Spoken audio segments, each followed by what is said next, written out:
بسم اللہ الرحمن الرحیم۔ السلام علیکم۔ اللہ تعالیٰ سورۃ الاعراف آیت نمبر 54 میں ارشاد فرماتا ہے کہ بے شک تمہارا رب اللہ تعالیٰ ہے جس نے آسمانوں اور زمینوں کو 6 مدتوں میں پیدا فرمایا، پھر اپنی شان کے مطابق عرش پر مستوی ہوا۔ اللہ تعالیٰ کی ذات اور اس کی صفات پر ایمان لانا ہر مسلمان کے لیے واجب اور ضروری ہے۔ اسی طرح اس کی پیدا کردہ چیزوں پر بھی ایمان لانا واجب ہے۔ عرش الہی بھی ان چیزوں میں سے ایک ہے۔ قرآن مجید میں عرش الہی کا ذکر 25 مرتبہ آیا ہے، اس لیے اس پر ایمان لانا واجب اور ضروری ہے۔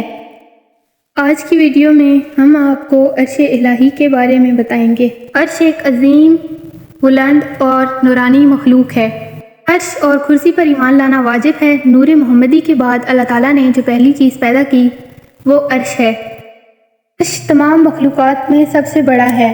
اللہ تعالیٰ نے اسے 7ویں آسمان کے اوپر بنایا ہے۔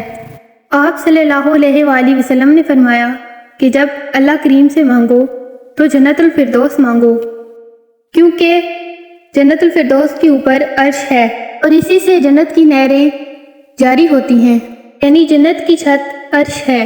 صحیح بخاری میں ہے کہ رسول اللہ صلی اللہ علیہ وآلہ وسلم نے فرمایا کہ جب اللہ تعالیٰ تمام مخلوقات کو پیدا کر چکا تو اپنی کتاب لوح محفوظ میں جو اس کے پاس عرش پر موجود ہے لکھا کہ میری رحمت میرے غصے پر غالب ہے۔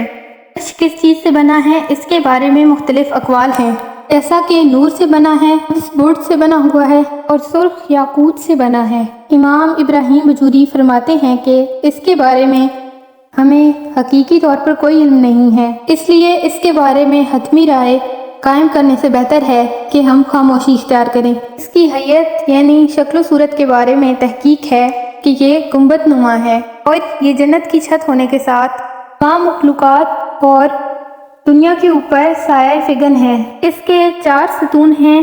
حضرت سیدنا عبداللہ بن عباس رضی اللہ تعالیٰ عنہ فرماتے ہیں کہ ہر معمار پہلے دیوار بناتا ہے اور پھر ان پر چھت بناتا ہے، لیکن اللہ تعالیٰ نے پہلے عرش کو پیدا فرمایا پھر اس کی دیواریں بنائیں، کیونکہ اس نے زمین و آسمان پیدا کرنے سے پہلے عرش بنایا، پھر ہوا کو پیدا کیا اور اس کے پر بنائے، اور ان پروں کی کثرت کو اللہ تعالیٰ بہتر جانتا ہے۔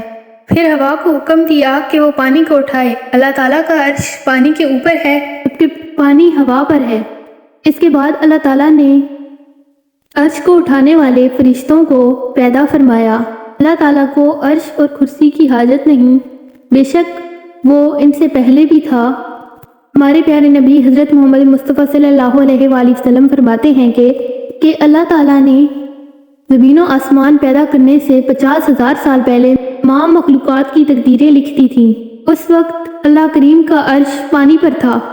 شرح حکیم الامت حضرت احمد مفتی یار خان نعیمی رحمۃ اللہ علیہ فرماتے ہیں کہ پانی سے مراد سمندری پانی نہیں بلکہ عرش اعظم کا پانی قدرتی ہے جو ہوا پر ہے، اور ہوا اللہ کی قدرت پر۔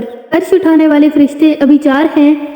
جب قیامت قائم ہوگی تو اللہ تعالیٰ مزید 4 فرشتوں سے ان کی مدد فرمائے گا۔ علامہ نعیم الدین مراد آبادی رحمۃ اللہ علیہ فرماتے ہیں کہ حدیث شریف میں ہے کہ حاملین عرش آج کل 4 ہیں، روز قیامت یہ 8 ہو جائیں گے۔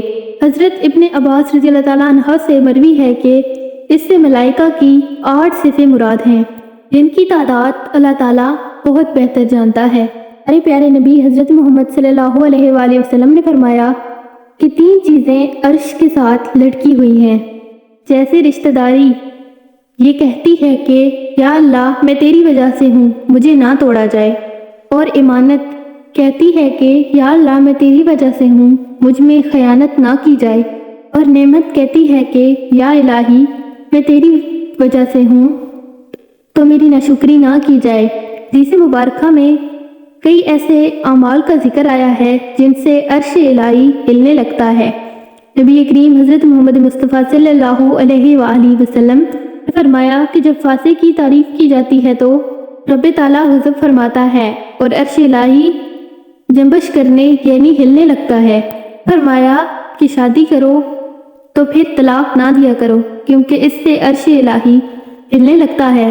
بعض اوقات عرش کا ہلنا رحمت کی وجہ سے بھی ہوتا ہے، جیسے نبی پاک صلی اللہ علیہ وآلہ وسلم نے فرمایا، اچھی نیت عرش سے چمٹ جاتی ہے۔ جب کوئی بندہ اپنی نیت کو صاف کر لیتا ہے تو عرش ہلنے لگتا ہے اور پھر اس بندے کو بخش دیا جاتا ہے۔ نبی کریم صلی اللہ علیہ وآلہ وسلم نے فرمایا کہ بے شک قیامت کے دن اللہ تعالیٰ کے عرش کے نزدیک سب سے پہلے وہ شخص ہوگا جس نے کسی تنگ دست کو مہلت دی تاکہ وہ قرض کی ادائیگی کے لیے کچھ پا لے یا اپنا قرض معاف کر دیا۔ کرسی بھی اللہ تعالیٰ کی نورانی مخلوق ہے۔ یہ عرش کے نیچے فرش سے ملی ہوئی ہے اور 7ویں آسمان کے اوپر ہے۔ ساتوں آسمان اور کرسی کے درمیان 500 سال کی مسافت ہے اور اس کے بارے میں کوئی یقینی رائے قائم کرنے سے خاموشی بہتر ہے۔ کرسی عرش سے جداگانہ اللہ پاک کی مخلوق ہے۔ اللہ تعالیٰ کی ہر تخلیق میں کوئی نہ کوئی حکمت پوشیدہ ہونے کے باوجود اللہ تعالیٰ کو ان چیزوں کی محتاجی نہیں۔ اس نے نہ ہی عرش کو بلندی کے لیے پیدا کیا اور نہ ہی اسے بیٹھنے کے لیے کرسی پیدا کی۔ حضرت محمد مصطفیٰ صلی اللہ علیہ وآلہ وسلم نے فرمایا کہ کرسی بھی موتی کی ہے اور قلم بھی موتی کا ہے۔ قلم کی لمبائی 700 سال کی مسافت ہے اور کرسی کی لمبائی تو جاننے والے بھی نہیں جان سکتے۔ امید ہے آپ کو آج کی ویڈیو پسند آئی ہوگی۔ ملتے ہیں ایک نئی ویڈیو میں، تب تک کے لیے اللہ حافظ۔